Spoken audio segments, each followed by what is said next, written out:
Cuarto día, diálogo en Proista. Yo no sé cómo decirlo, si decirlo o si no, solo sé que pronunció mi nombre. ¿Qué tal? Bienvenidos a otra edición más de Cuarto Día, Diálogo en Proista, en donde vamos a estar a lo largo de esos programas tratando de desglosar lo que es la base del movimiento en Proista, que es el Manual de Encuentros de Promoción Juvenil, guía para la organización de encuentros de promoción juvenil y grupos juveniles cristianos, creado e imaginado por el presbítero José María Pujadas Ferrer. Mi nombre es Antonio Solache, mi Twitter es @AntonioSolac, con K al final, y mi Instagram es @Antonio_Solac. También tenemos redes sociales de este podcast en Proista Radio, que es @enproistaradio en Twitter y en Instagram, y también tenemos fanpage en Facebook en Proista Radio. ¿Qué tal? Qué bueno que nos acompaña en esta nueva emisión de Cuarto Día de Diálogo en Proista. Yo soy Delfino Cisneros, gracias que nos acompaña. Les agradecemos mucho todos sus comentarios, todas sus dudas, sugerencias al respecto de este podcast que estamos haciendo, como bien lo dijo mi hermano Antonio, que es con el único afán de desglosar un poco lo que es la base de encuentros de promoción juvenil, o sea, el manual. En mis redes sociales, mi Twitter es @DelfinoCisneros y mi cuenta de Facebook es Delfino Cisneros González. Ahí por si gusta agregarme o mandarme algún mensaje para dialogar, platicar al respecto de esto.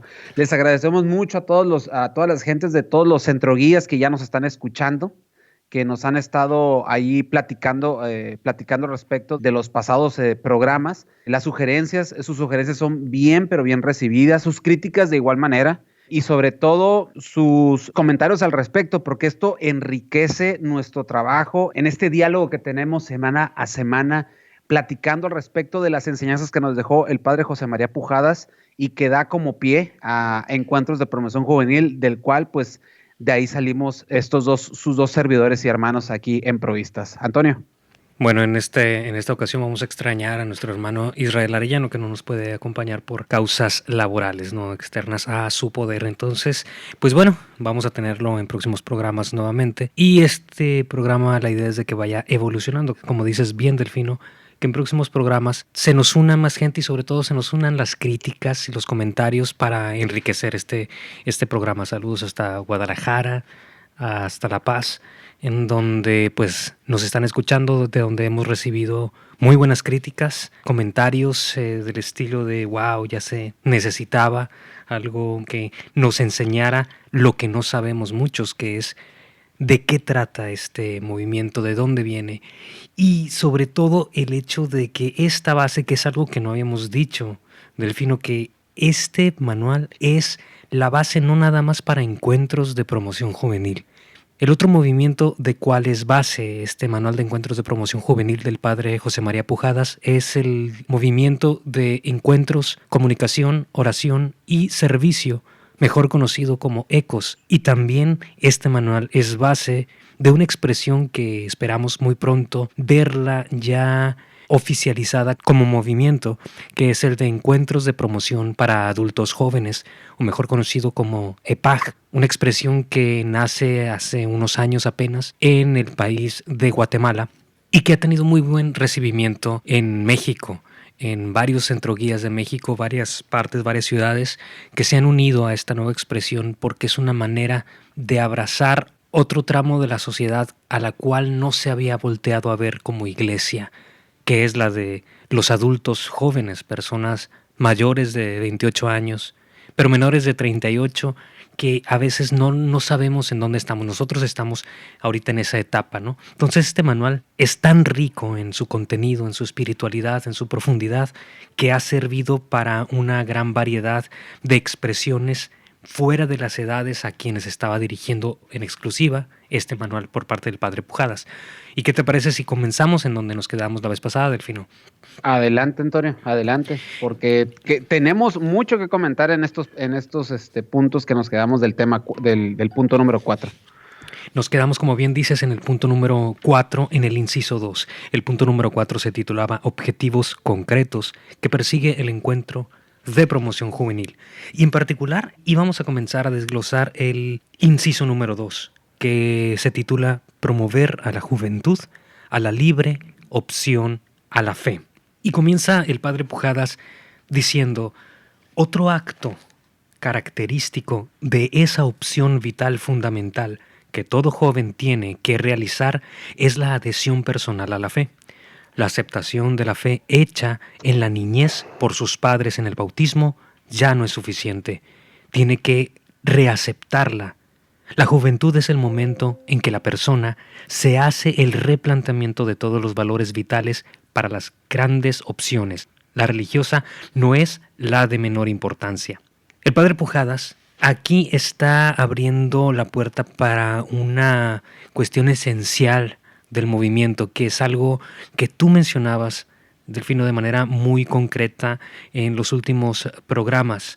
Decías, algo muy importante es que la opción por la fe, la opción por Cristo, debe de ser libre, debe de ser tomada por el joven con todo lo que implica el joven, que es la libertad, esa añoranza de no caer ante las garras de nadie por considerarse auténtico en todas sus características como persona. Y es lo que aquí está hablando el padre Pujadas en este inciso 2 del punto número 4.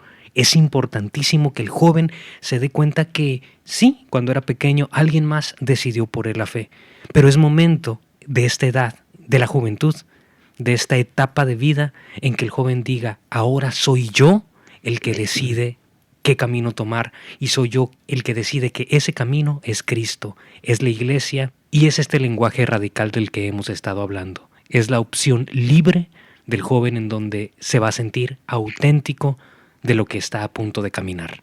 Lo comentas muy bien, ¿no? Hablas primero que nada de la tradición que nos inculcan nuestros señores padres, ¿no? Tú y yo venimos de familias, de tus padres y los míos, que son tradicionales en el aspecto de que ellos siguieron el matrimonio religioso, siguiendo a ejemplo de sus señores padres, a ejemplo de nuestros abuelos. En ese mismo ejemplo, la tradición les fue llevando que nos bautizaran, nos confirmaran, hiciéramos nuestra primera comunión, etcétera. Después, por ejemplo, mi madre se enroló en los círculos bíblicos. Y eso a mí me fue llevando a que esos muchachos que nos juntamos, que llegamos con nuestras mamás al círculo bíblico y que nos poníamos nosotros afuera a jugar fútbol o a jugar otra cosa, dijeron una señora: pues ¿saben qué? Podemos hacer algo con los muchachos. ¿Qué tal si yo me los llevo y hacemos un grupo de adolescentes? Entonces, a partir de ahí, por ejemplo, yo me enrolo dentro de la iglesia católica. Y esto estoy hablando de los 11 años. Y desde los 11 años yo no me bajo del barco de la iglesia.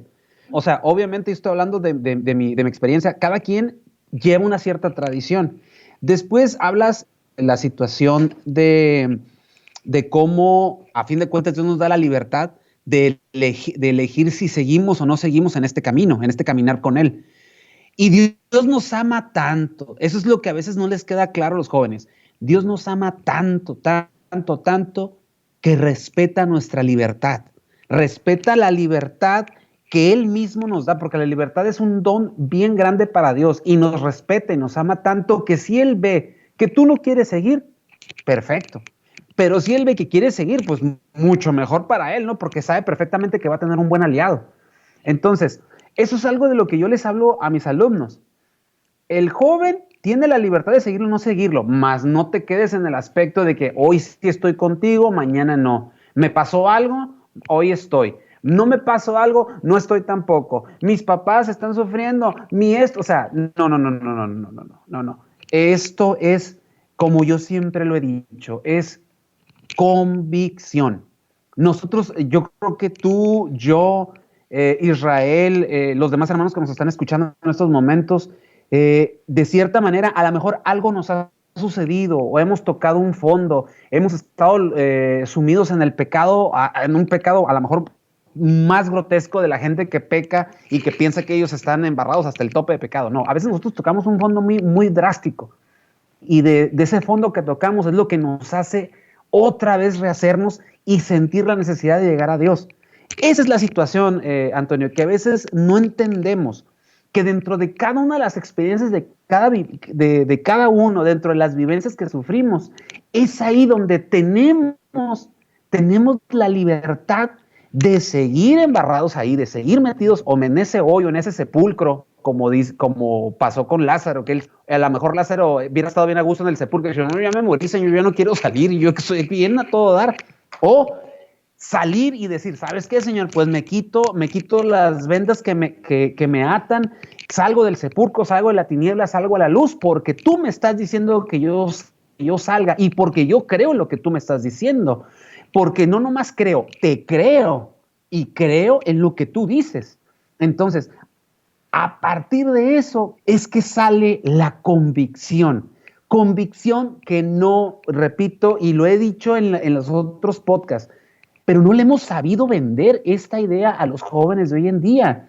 Los jóvenes de hoy en día se embelecen por cualquier cosa, se embelecen con cualquier ideología, situación, circunstancia, amistades, etcétera. Y puedo aquí pasarme buen rato diciendo esto. Y no sabemos vender o no podemos ponerle como una opción más a Dios como algo que tienes que seguirlo. Y es algo que a mí, y le mando un saludo a los padres dominicos de ahí de Santa María de Guadalupe, los padres dominicos, que a mí me enseñaron que esto no es por obligación, esto es por convicción. Y cuando una persona por convicción sola abraza este ideal que tú y yo, varios hermanos, seguimos, su vida cambia de manera drástica. No sé si me explico, y bueno, ya me extendí demasiado en esto, no sé si me explico, Antonio. Creo que te explicas muy bien, sobre todo por la parte en que comentas que el joven debe de tomar la opción personal de decir, yo me levanto porque te creo a ti, Dios. Porque hay una diferencia entre creer en Dios y creerle a Dios, que es algo que se maneja constantemente dentro de encuentros de promoción juvenil. No es lo mismo creer en Dios que creerle a Dios. Creerle a Dios. Hay una frase, ¿no?, que dice, hasta el diablo cree en Dios.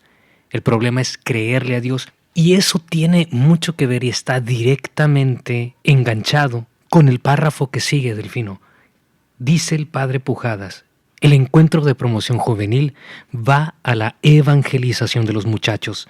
La evangelización, como diferente de la catequesis y de la sacramentalización, es una adhesión verdaderamente personal y operante de la fe. Es la adhesión a una persona, a Cristo, en toda la integridad vivencial de relaciones como valores, y descubre a Cristo como persona, como héroe, Pascua y amigo.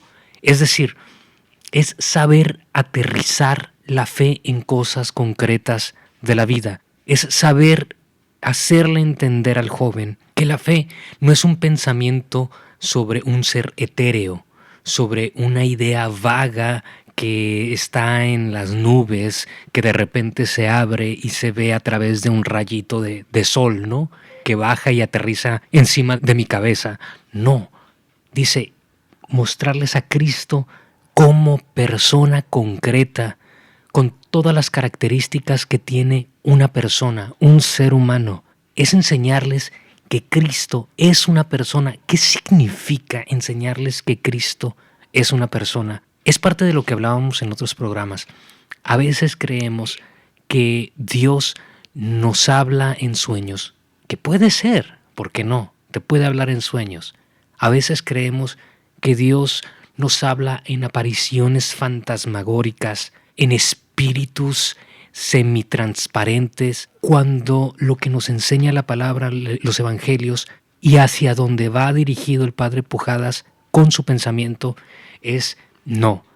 Dios te habla en la persona de Cristo, en personas concretas. Si tú te atreves a ver el reflejo de Cristo en quien está a tu lado, ahí te está hablando Dios.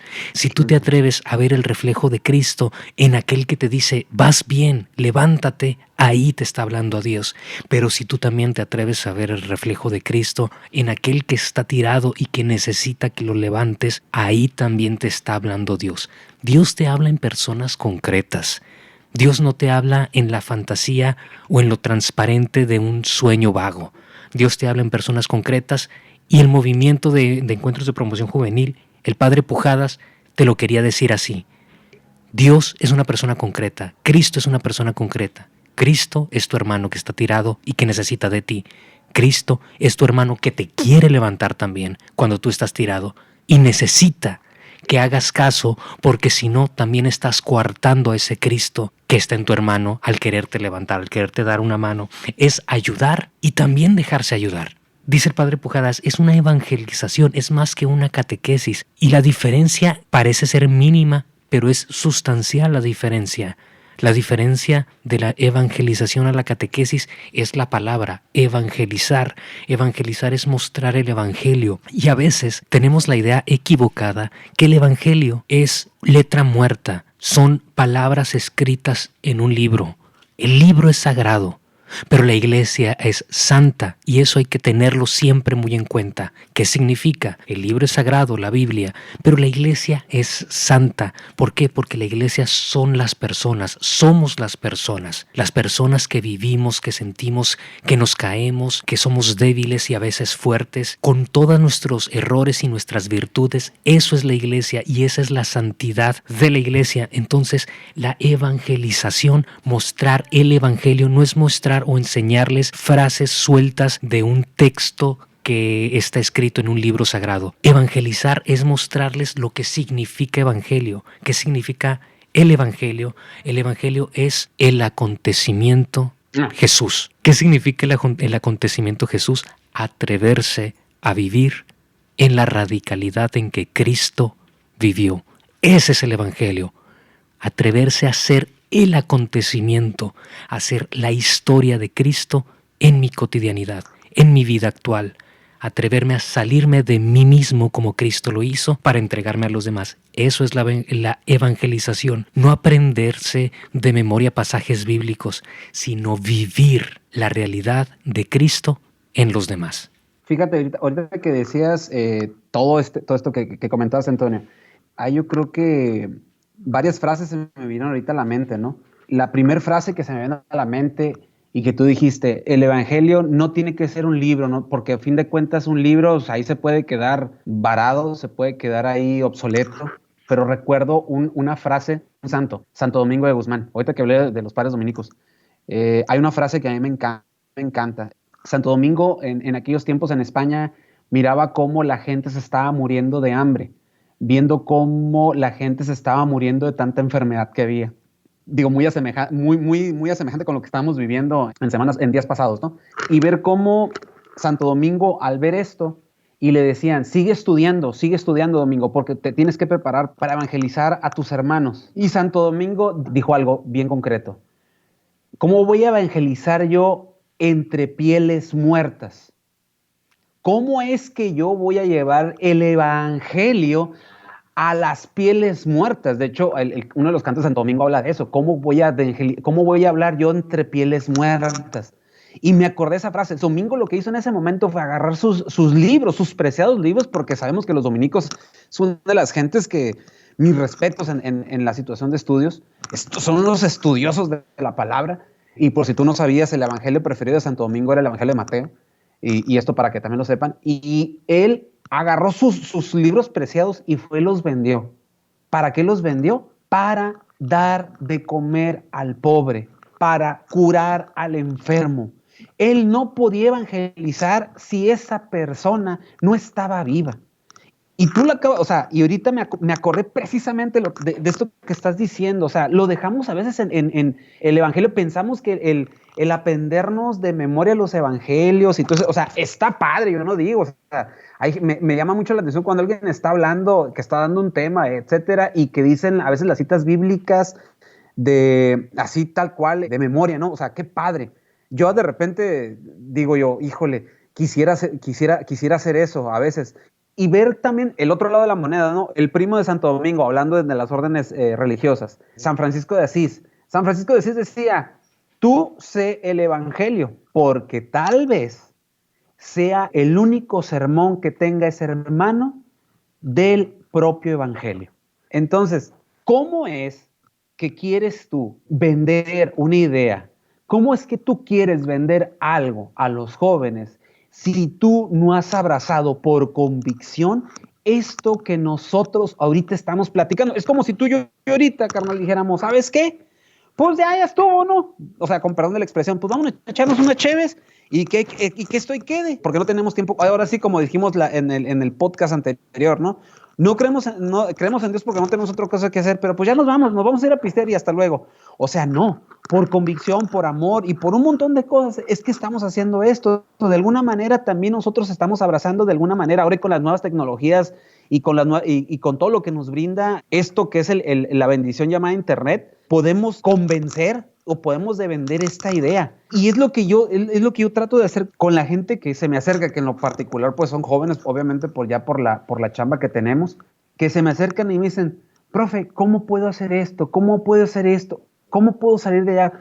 Y lo primero que yo les digo, hijo, no te quieras aprender esto, no quieras hacer esto. Lo primero que tienes que hacer es poner tú el ejemplo para que los demás hagan también lo mismo.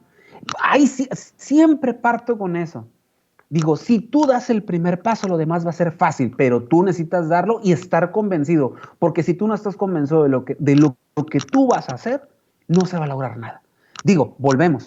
Por algo metí a colación a Santo Domingo y a San Francisco, porque ellos abrazaban esa radicalidad que requiere el Evangelio. Ese acontecimiento, ¿no? Ese hacer patente la palabra. Como bien lo acabas de decir, me encantó ese ejemplo que manejaste de Santo Domingo de Guzmán, que fue a vender sus libros para ayudarle al pobre, ¿no? Lo que te está diciendo con esta historia Santo Domingo de Guzmán es lo mismo de lo que estamos hablando. Sí, el libro es sagrado, pero la iglesia es santa.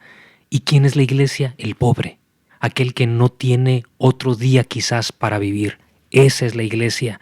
Y como es santa, la iglesia, como ese hombre es pobre, hay que hacer de él un acontecimiento para mi vida. Y ese acontecimiento es Jesús. Hay que ver en él a Cristo vivo, que es hacia donde va el padre Pujadas. Y termina este inciso número 2. Esta fue precisamente una de las recomendaciones del concilio, que se estimule a los jóvenes a apreciar con recta conciencia los valores humanos y a prestarles su adhesión personal. Dice que se estimule a los jóvenes a apreciar con recta conciencia los valores humanos y a prestarles su adhesión personal y a darles ese toque de personalidad propia. Es decir, no quedarse nada más con lo que te dicen que es bueno, sino eso bueno, eso que tú sabes que son los valores universales, llevarlos a la práctica, hacerlos cotidianos. Desde un sacerdote a quien conozco en persona, parafraseando al poeta Antonio Machado, hay que ser, en el buen sentido de la palabra, buenos. Es decir, no nada más buenos de lengua, de dientes para afuera. Dice, hay que hacer en el buen sentido de la palabra buenos, como en toda la plenitud del concepto. ¿Qué es ser bueno? Y esto yo creo que lo vamos a ver más adelante en el manual, que hay una diferencia entre evitar el mal y hacer el bien. Mucho de lo que nos enseña el Antiguo Testamento es cómo evitar el mal. Pero decía un sacerdote, evitar el mal, o sea, seguir los 10 mandamientos al pie de la letra, no te hace cristiano, te hace un buen judío. ¿Por qué? Porque estás evitando el mal, no matar, no robar. Pero lo que te hace cristiano es hacer activamente el bien. Hay que ser un acontecimiento, hay que formar una historia a partir del dolor de los demás y meterme en sus propios dolores y sacarlo de ahí o hacerme cómplice de esos dolores. Termina el padre Pujadas diciendo, y también advierte el documento de Medellín, del cual ya hemos hablado en programas anteriores, que la pastoral ha de tener a la educación de la fe de los jóvenes a partir de su vida, asumiendo conscientemente su compromiso, que es algo de lo que tú comentabas, ¿no?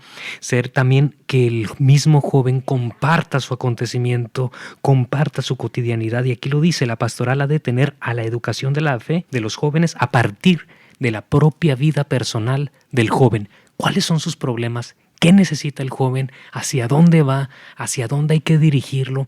¿Qué es lo que hay que decirle para convencerlo del amor de Cristo y para convencerlo que él mismo está llamado a ser un Cristo vivo para los demás?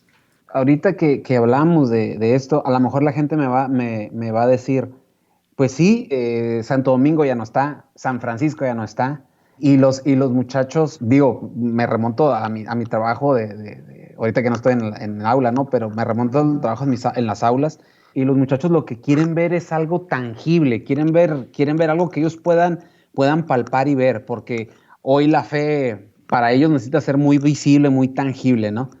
Yo ahorita les cuento algo que pasó hace unos días en una de las misas que fue transmitida por redes sociales con esas eventualidades que hemos estado sufriendo en días pasados. Y miraba cómo un sacerdote que ustedes lo tienen ahí en Mexicali y si pueden vayan a visitarlo, se llama José de Jesús Paniagua Gómez, mejor conocido y para los compas y amigos como Fray Yogi, estaba ahí en el templo de San Francisco de Santa Clara de Asís, me van a regañar porque no lo dije bien el nombre, estaban ahí mis hermanos franciscanos ahí en misa y Fray estaba en el momento de la consagración. Híjole, y se me vuelve a hacer un nudo en la garganta a mí, fíjate, porque en ese momento, Fray, cuando estaba en el momento repito, de la consagración, ver cómo él, así como se me está quebrando a mí la voz, a mí, él también él se le quebró y se le quebró más cañón que a mí ahorita, y no dejó de dar misa. Y oíamos cómo a través del micrófono, cómo la lágrima, el llanto por querer, de impotencia. Y te lo digo de impotencia porque ya después yo hablé con él y le dije, ¿qué te pasó? Dije, nos hiciste llorar a todos, ahora sí que todos los que te estábamos viendo por redes sociales. Y él dijo, la impotencia mía es estar yo frente a la grandeza de Dios y que esta grandeza de Dios no la pudieran estar viendo ustedes como mis hermanos, como mi familia, aquí como yo lo estaba viendo. Eso era mi dolor, mi impotencia por la gente que está sufriendo, que está enferma, que está presa, que está encerrada. Y me empezó a decir todo eso. Y yo me quedé, dije yo, ¿what? Dije, eso es convicción, eso son ganas de querer transmitir el evangelio, esas son ganas de ver la fe, ahora sí que más palpable y más tangible. Hay gente que yo sé que a lo mejor tal vez lo vieron y a lo mejor lo podemos repetir, y si no, búsquenlo ahí en la página de Facebook de Templo de San Francisco de Santa Clara, las misas ahí se quedan grabadas, mírenlo. Y la verdad, honestamente, fue un momento en los cuales vi cómo la fe se estaba mostrando de manera fidedigna. Hoy lo que ocupamos son gente que luchen por esa santidad y que la traigan a flor de piel, que la transpiren, como bien lo dices tú, Antonio, en su momento, que la transpiren, que la manifiesten, que la representen con actos, con acciones, con situaciones. Muchachos, hoy lo que ocupamos son a gente que desde su trinchera, desde donde hagan, desde donde estén, comiéndose unos tacos, unos hot dogs, que estén en el bar, que estén en el cine, que estén en su club, en la escuela, en el trabajo, donde sea, que demuestren su fe para que esa fe se transmita y vean realmente que hay un Cristo vivo, palpable, humano, que siente, que sufre, pero que también ama como los ama a ellos, que por eso transmiten esa fe, ¿no? Es algo que habías comentado desde el programa pasado, lo de Fray Yogi, la manera en cómo se le quebró la voz, ¿no? Esa, no sé si es impotencia y quizás yo le diría esa sensibilidad por lo que el mundo está sufriendo, y no el mundo de manera general, no del mundo de una manera etérea, del mundo en concreto, lo que sus hermanos, lo que los pobres, lo que los encarcelados, lo que los que menos tienen están sufriendo y los que tienen también. Creo que a todos nos está pegando igual lo que estamos en esta situación, en quienes nos están escuchando, que a lo mejor nos escuchan dentro de un año. Primero Dios que ya haya pasado todo esto, o dentro de 2 años, que nos encontramos ahorita en la situación de una pandemia, ¿no? De una pandemia en la cual día a día escuchamos más familias sufriendo, más personas falleciendo, más personas que se vuelven simplemente, y esto es lo grave, se vuelven un número. Se despersonaliza en los medios de comunicación para convertirlos en uno más. Yo creo que eso es exactamente, diametralmente lo contrario a lo que nos llama el Evangelio. El Evangelio no es hablar con uno más, es hablar y ayudar y entregarse a personas concretas. Como dice el Padre Pujadas en este inciso 2, ver y atreverse a descubrir concretamente a la persona de Cristo, no a un ente fantasmagórico, sino a una persona concreta, con sus valores, sus virtudes y sus errores. Con esto terminamos el inciso número 2 y vamos al tercer y último inciso de este punto número 4. Es un subtítulo que nos va a sacar ronchas. Que nos va a sacar ronchas, pero yo creo que nos va a dar una gran enseñanza desde nuestra perspectiva, ¿no? Desde como nosotros lo vemos, y en donde hay que, como habíamos comentado antes, aprender a contextualizar el momento en que se escribe este manual. El tercer inciso del punto número 4 del manual se titula Promover los muchachos a un servicio de liderazgo en sus grupos y comunidades. ¿Por qué digo que es algo de lo cual podremos sacar gran provecho por esta palabra o este concepto que envuelve al subtítulo, que es la parte del liderazgo? Es por eso que habíamos dicho desde un principio que hay que aprender a contextualizar en el momento en que se escribió el manual y cómo nosotros podemos recuperar estas enseñanzas, esta profundidad espiritual del manual para el año en concreto del 2020, por ejemplo. Porque hay que saber en qué momento o de qué manera está hablando el padre José María Pujadas de lo que es el liderazgo. El liderazgo creo que es un concepto que se ha ido desviando. No sé, Delfino, si el liderazgo es un concepto que se ha desviado o que como iglesia nos hemos desviado del cristianismo por haber creído en este otro concepto de liderazgo. Yo siempre digo, y tú me has escuchado decirlo, que puedes leer toda la Biblia de pies a cabeza, de principio a fin, y en ningún momento te vas a encontrar la palabra liderazgo. Porque yo creo que en el contexto en que lo está describiendo el padre Pujadas o en que está pensando, no es en el liderazgo en el que te enseña el mundo. Y en ese sentido, creo que hay que cambiar la palabra hacia un concepto que sí es bíblico, que sí es cristiano, que sí va con el contexto global hacia donde va encaminado Encuentros de Promoción Juvenil, que es el servicio. Quizás si pusiéramos promover los muchachos a un servicio en sus grupos y comunidades, quedaría bien objetivizado, bien concreto, bien aterrizado lo que es la idea que tiene el padre Pujadas. No se trata de cambiar su lenguaje, se trata de explicar por qué puso liderazgo. Yo me quiero imaginar, Delfino, que él utilizó este concepto de liderazgo porque hemos visto desde el primer programa que el manual se escribió en 1968. Fue justamente el boom de este concepto de liderazgo. ¿Y en dónde fue el boom? En el mundo anglosajón, de donde por sí mismo viene la palabra liderazgo. Liderazgo viene del lead, de ahí viene el leader. Pero nosotros como cristianos tenemos nuestro propio concepto. Al final significan más o menos lo mismo. Si tú te vas a la etimología del lead o del leader, es aquel que guía a los demás, es aquel que está al frente, pero a veces se desvirtúa. Por utilizar este concepto se desvirtúa lo que significa ir al frente, y entonces pensamos que ir al frente significa aplastar a los demás. Por eso yo creo que hay otro concepto que nosotros podríamos utilizar aquí que significa exactamente lo mismo, ir al frente, que es el de servidor. No ser líder, sino ser servidor.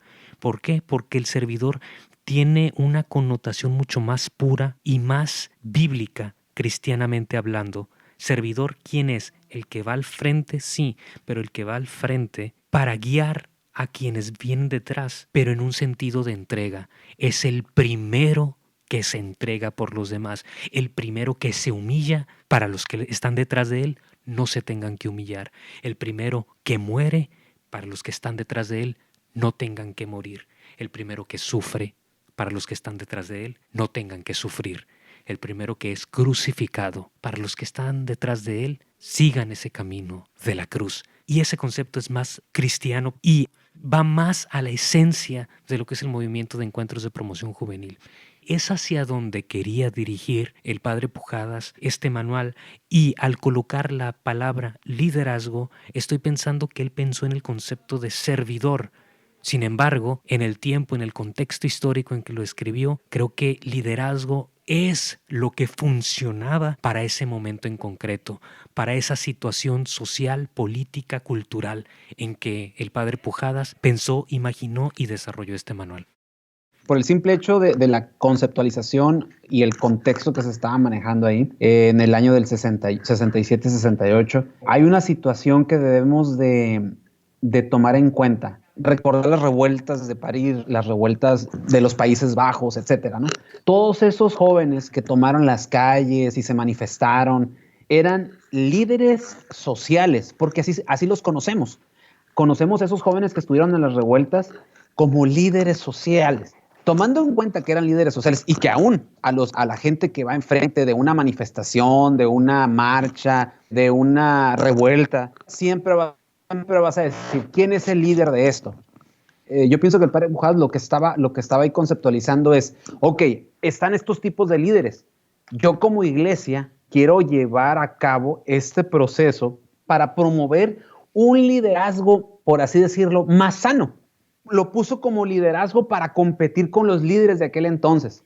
Porque a fin de cuentas, esos líderes que en su momento vivieron los primeros encuentros de promoción juvenil, obviamente esos fueron los líderes, pero no los líderes de la calle, no los líderes de una revuelta, no los líderes de una ideología. Eran los líderes de una parroquia, los líderes de una comunidad, los líderes de su familia, líderes en la enseñanza, en el evangelio, en ese tipo de cuestiones. Y sí, como dices tú, Antonio, yo creo que hoy en día ha sido muy mal tomado, y lo digo con conocimiento de causa. Un día me invitaron a dar un tema donde me estaban pidiendo que hablara del liderazgo de los apóstoles. Y yo cuando llegué les dije, ¿saben qué? Cuando empecé, yo no vengo a hablarles de liderazgo porque yo no soy quien para hablarles de liderazgo, ni menos para decir que los apóstoles eran líderes. Yo vengo a hablarles del servicio y vengo a hablarles de cómo los apóstoles sirvieron a mucha gente y sirvieron a ejemplo de Cristo, que Él fue el primero y el último en servir. Entonces, lo que yo veo, mi análisis, y les dije en ellos en su momento, y ahora se los digo a ustedes que nos están escuchando, yo creo que la palabra líder o el manejar la conceptualización del líder dentro de la iglesia es lo más, no quiero decir la palabra, pero bueno, ¿cómo es? Lo más nefasto que ha llegado a la iglesia. Y lo dije en su momento ahí, y atrás estaba hoy que es sacerdote, en aquel entonces era diácono, y le dije, Padre Simón, ¿verdad que es lo peor que ha llegado a la iglesia? Y el padre atrás me dice, hasta que escucho un comentario coherente al respecto. Y dije, Dios mío santo, dije, entonces no estaba tan equivocado.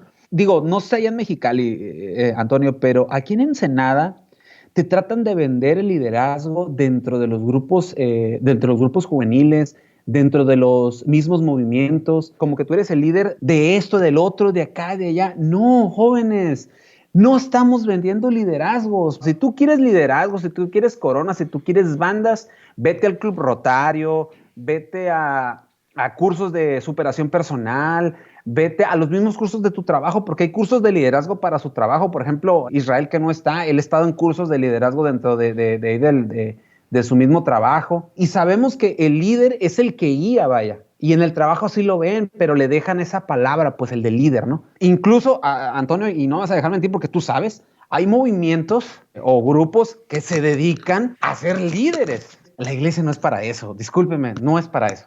Fíjate que el año pasado me tocó la oportunidad de compartir con un grupo de sacerdotes y de laicos este pensamiento. Aquello fue en el Encuentro Nacional de Emproístas en la ciudad de Ensenada. Fue ahí donde tú te encuentras viviendo, en julio del año 2019. Me tocó sentarme a la mesa con los asesores espirituales y algunos asesores laicos de distintos centros guías. Los centros guías son cada sede, cada ciudad en donde se encuentra vivo el movimiento emproísta. Y yo les comentaba en una de las intervenciones a los sacerdotes y a los asesores laicos, quiero hacer una propuesta, y la propuesta es que comencemos como movimiento de encuentros de promoción juvenil, como movimiento de encuentros de promoción para adultos jóvenes y como movimiento de encuentros de comunicación, oración y servicio, ECOS, EPJ y EPAG, que comencemos nosotros a dar un mensaje a la Iglesia Universal, a dar un mensaje a la Iglesia Católica, y el mensaje que yo les propongo es desterrar nosotros en nuestro lenguaje cristiano, en nuestro lenguaje emproísta, la palabra líder. Y les dije, creo que la palabra líder, al no comprenderse su etimología, que en el anglosajón es exactamente el mismo significado que lo que en castellano o en el lenguaje bíblico significa servidor, al no comprenderse esa etimología, termina el joven o la persona desvirtuando y desviando su camino del cristianismo y del servicio, o del cristianismo que es el servicio a los demás. Y les dije, les propongo desterrar el concepto de líder de las charlas, del movimiento, de nuestro lenguaje cotidiano. No terminé yo de decir esto cuando me interrumpió un sacerdote uruguayo que radica en la ciudad de Tijuana, el padre Nacho, y me dijo: completamente de acuerdo. Qué bueno que lo sacaste a colación. No sabes cómo me he dado golpes de cabeza con ese concepto, con esa palabra de liderazgo. No la soporto porque alguien que se cree líder es alguien que no entiende la etimología del concepto, y alguien que se dice a sí mismo líder es alguien que piensa que está por encima de los demás. Entonces, ¿por qué utilizar la palabra líder? El mismo padre Nacho lo decía. Cuando nosotros como cristianos tenemos nuestro propio concepto, tenemos nuestra propia palabra, tenemos nuestro propio lenguaje, que es el de servidor. Y quería terminar por comentarte sobre cómo yo veo este concepto de liderazgo. Y nos hemos alargado tanto, llevamos casi 20 minutos hablando de este concepto, porque no es la primera vez que se va a tocar en el manual. No se toca durante todo el manual, pero hay 2 o 3 aspectos o 2 o 3 situaciones dentro del manual, charlas donde el padre Pujadas vuelve de vez en cuando a mencionar esta palabra. Lo que sucede es que yo estaba escuchando una conferencia, ¿no? Me estaban dando una conferencia un sacerdote de la congregación de los pasionistas, y este sacerdote estaba hablando de la apocalíptica, que es un tema que ya había tocado contigo, Delfino, si no es mal recuerdo, en el primer programa precisamente que hicimos. Sobre el Apocalipsis menciona que el milenarismo es inmovilizar al pueblo de Dios. ¿Quién es el pueblo de Dios? Bueno, el pueblo de Dios es todo aquel que comparte con Dios la pasión por la vida. Ese es el pueblo de Dios. Bueno, dice, pues el milenarismo es inmovilizar al pueblo de Dios. Y decir el sacerdote pasionista, el milenarismo es decir que todo está bien, que ya llegamos al final. Y cuando ya llegas al final, pues no hay nada más que hacer porque es el final. Entonces, ¿qué pasa cuando llegas al final? Te desinmovilizan. La actitud apocalíptica, decía el sacerdote pasionista, es todo lo contrario a este milenarismo. Dice, la actitud apocalíptica es estar constantemente en movimiento, abrir los sellos, como dice el Apocalipsis, luchar contra la bestia, atender a las trompetas en señal de que es el momento de entrar en acción, derramar las copas en señal de protesta, ser la novia para el Cordero, vestirse de novia, el martirio. Todo lo que es el lenguaje apocalíptico es un lenguaje de acción, nunca te deja inmóvil. Todo en el pensamiento apocalíptico es movimiento, es mantener al pueblo de Dios siempre luchando, en el disenso, en el disentir, estar siempre en contra de todo lo establecido, cuando lo establecido está en contra del plan de Dios. Y por eso explica el sacerdote pasionista que la mejor metáfora del Apocalipsis es su propio escritor, quien escribe desde la cárcel, en donde podían darle muerte, y aún así él obtiene una frase que a mí en lo personal me pareció una frase reveladora, porque el Apocalipsis en sí significa revelación. Y el padre pasionista, fíjate, dice esta frase que me pareció preciosa: cuando el milenarismo se asienta, la apocalíptica ya no cabe, ya no entra, no tiene lugar. El lenguaje apocalíptico, cuando entra el milenarismo, terminó. Todo está acabado, ya no tienes nada más que hacer. Y para mí, la manera en cómo se ha manejado en el mundo contemporáneo, en nuestra sociedad común, incluyendo como ha mermado dentro del cristianismo el concepto de liderazgo, para mí es eso, ha mermado como milenarismo. Porque al fin de cuentas, ¿qué es un líder? El líder se toma como que es aquel que ha llegado a la cima. Es estar arriba, es ser el importante, quien preside, es quien tiene la voz de Dios, tiene la sede principal, puro milenarismo. Por eso, donde hay liderazgo, la actitud de servicio, el concepto de servidor, ya no cabe, no hay manera, no tiene lugar. ¿Por qué? Porque ya todo terminó. Por eso en los cursos de liderazgo, que son los que tú estabas mencionando ahorita, no se menciona al servidor. Porque ¿para qué mencionar al que está abajo, que es el servidor, si lo importante es quien está arriba? El milenarismo es establecer un orden para que el pueblo se mueva en ese orden y evitar disentir con los demás. El pensamiento apocalíptico, por el contrario, es desordenar el orden establecido, remover las aguas para enturbiar la escena y seguir en movimiento a través de la oscuridad, asumiendo el escándalo. ¿Cuál es el escándalo? La cruz. Para el milenarismo no hay hermenéutica divina y no hay ángel guía, que es lo que nos muestra el Apocalipsis. Aquel que lo guía, quien ha de guiar al pueblo, se autodenomina dentro del mismo pueblo. Dentro de este concepto, aquel que ha de guiar al pueblo se autodenomina a sí mismo. ¿Quién es? El líder. Ese es el milenarismo. En cambio, en el Apocalipsis es Cristo y solo Cristo quien hace nuevas todas las cosas. El resto, todos nosotros, somos el pueblo, somos la novia del Cordero, todos quienes comparten una misma pasión con Cristo. ¿Cuál es esa pasión? El servicio.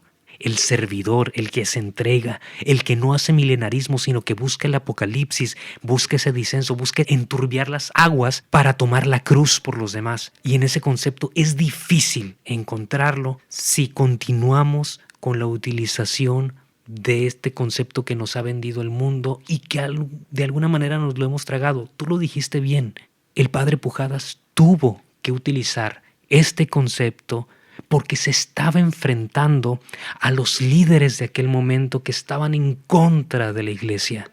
Y por lo tanto, en un contrapeso, necesitó utilizar este concepto para decir: el verdadero liderazgo está en el cristianismo. Quizás lo que vamos a obtener con estos puntos es que lo que al final el padre Pujadas está diciendo, el verdadero liderazgo es el servicio. Y si el verdadero liderazgo es el servicio, ya no hay necesidad de utilizar el concepto de líder, porque como cristianos tenemos nuestro propio concepto, servidor. Así es. Yo a la gente que me pregunta sobre liderazgo, nada más les digo lo que tú dijiste hace unos instantes, ¿no? Dime el concepto liderazgo, líder, ¿en qué parte de la Biblia viene? Y ya con eso se quedan callados. Le digo, al contrario, busca cuántas veces dice servicio y servidor y vas a ver que va a estar ahí varias veces.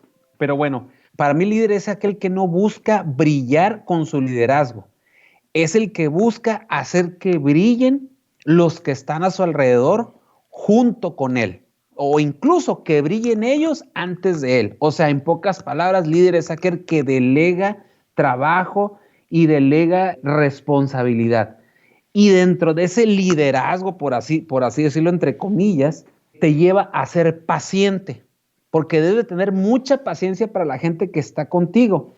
Y la paciencia, por si no lo saben, es una de las claves de la santidad. Para ser un santo debe ser muy, muy paciente. Ojo, el líder no es un Mesías. Nos venden líderes que nos dicen que son el Mesías esperado, el Salvador, eso, el otro, ¿no? Como que así nos han vendido hasta presidentes de la República. No, el líder no es aquel que sea un Salvador, un Mesías, o el que viene a salvarnos de la catástrofe que estemos viviendo. No, líder es aquel hombre común y corriente, que sí, que tiene fallas, que las hace evidentes, pero que es un hombre de oración, que esa oración lo lleva a tener una conectividad con Dios y que lo hace un ser común y corriente. En pocas palabras, y como bien lo dices tú, esa palabra la quitas y le pones servidor y es lo mismo. Entonces, no confundamos el liderazgo que nos vende el mundo al liderazgo que nos está hablando el padre Pujadas de aquel entonces, ¿no? Del liderazgo del que nos está hablando es precisamente este que tú aterrizaste perfectamente. No es otro que el de humillarse por los demás, que el de entregarse a los demás, que el de aceptar la cruz. Ya lo dijimos, ya lo explicamos. Aceptar la cruz no es aceptar mis problemas. Eso es muy fácil.